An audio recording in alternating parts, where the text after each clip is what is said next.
Welcome back and thank you for staying with us. Outgoing Defense Cabinet Secretary Eugene Wamalwa has asked elected leaders across the political divide to work with the government to actualize the unity of purpose. He said since the elections are behind us, the opposition has the duty to oversight the ruling regime.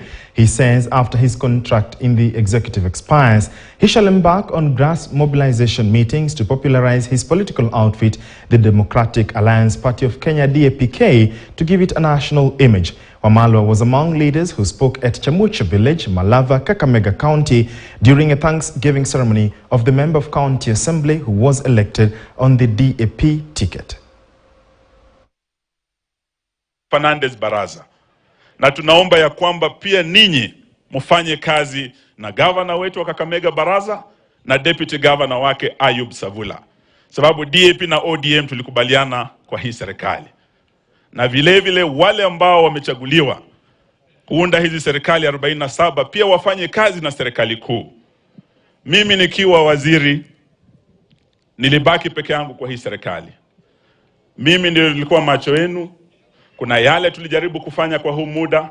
Hata sisi tukiwa kwenye upinzani, we shall oversight this government, but we must still have the unity of purpose Mwami Malulu to advance the agenda of our people. Lakini wiki ijayo nitakuwa nakamilisha ile contract na Uhuru Kenyatta na nitakuwa sasa na handover ile ofisi ya Wizara ya Ulinzi na ile ofisi ya Wizara ya Devolution. Bunge linamaliza vetting na ngoja ndugu yangu Duale after next week to handover. Na nikisha handover hiyo kazi, mimi nataka nirudi kwa ulingo wa siasa, tuanze safari tena. Na ninaomba ya kwamba muniruhusu nianzie hapa nilipoanzie hiyo safari na rafiki yangu marehemu Peter Soita Shitanda. Mtanipa hiyo ruhusa?